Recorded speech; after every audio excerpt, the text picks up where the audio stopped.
Hello friends, K കിച്ചണിലേക്ക് എല്ലാവർക്കും സ്വാഗതം. ഇന്ന് നമുക്ക് നല്ല സ്വാദുള്ളതും വെറൈറ്റിയുമായ ഉപ്പും പുളിയും മധുരവും ഒക്കെ ചേർന്ന ഒരു പച്ചമാങ്ങയുടെ ജ്യൂസ് ഉണ്ടാക്കാം. നമുക്ക് ഈ ചൂടുകാലത്ത് നല്ല ഒരു പാനീയമാണത്. ഇനി എങ്ങനെയാണ് ഉണ്ടാക്കുന്നത് നമുക്ക് നോക്കാം. അതിനുവേണ്ടി ഞാൻ 2 പച്ചമാങ്ങ എടുത്തിട്ടുണ്ട്, കുറച്ച് പുതിനയില എടുത്തിട്ടുണ്ട്.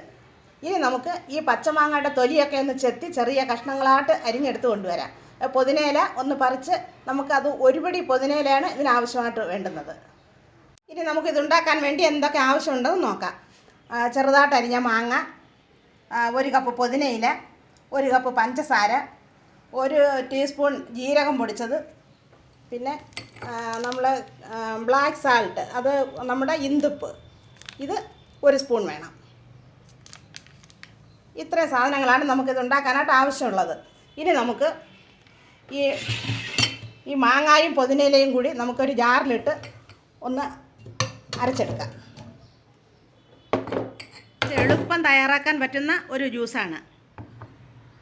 സ്വല്പം വെള്ളം ഒഴിച്ച് ഞാനത് അരച്ചെടുത്തിട്ടുണ്ട്. ഇനി നമുക്കതൊന്ന് ഒരരിപ്പയിലേക്ക് അതൊന്ന് ഒഴിച്ച് ഒന്ന് അരിച്ചെടുക്കാം.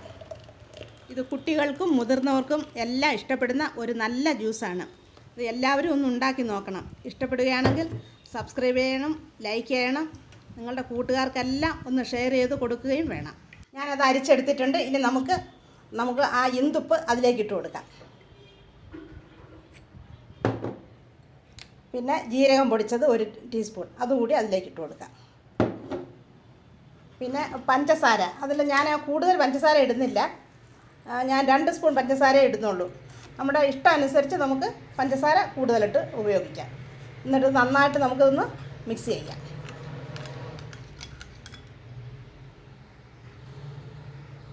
നന്നായിട്ട് കലക്കി എടുത്തിട്ടുണ്ട്. ഇനി അതിലേക്ക് നമുക്ക് 1-2 ഐസിൻ്റെ കഷ്ണങ്ങൾ ഇട്ട് കൊടുക്കാം. നമുക്കിത് കൂടുതലായിട്ട് ആളുകൾക്ക് ഉപയോഗിക്കണമെങ്കിൽ കൂടുതലായിട്ട് മാങ്ങ എടുത്താൽ മതി. ഇതിപ്പോൾ ഈ 2 മാങ്ങ കൊണ്ടുണ്ടാക്കിയ ജ്യൂസ് 5 പേർക്ക് കുടിക്കുവാനായിട്ട് ഇത് തികയും. ഇപ്പോൾ നമ്മുടെ പച്ചമാങ്ങ ജ്യൂസ് ഇവിടെ തയ്യാറായിട്ടുണ്ട്. എല്ലാവർക്കും ഇത് ഇഷ്ടപ്പെട്ട് കാണുമെന്ന് കരുതുന്നു. ഇനി നമുക്ക് ഒരു നല്ല റെസിപ്പിയുമായി അടുത്ത ബുധനാഴ്ച കാണാം. വീഡിയോ കണ്ടതിന് താങ്ക് യു.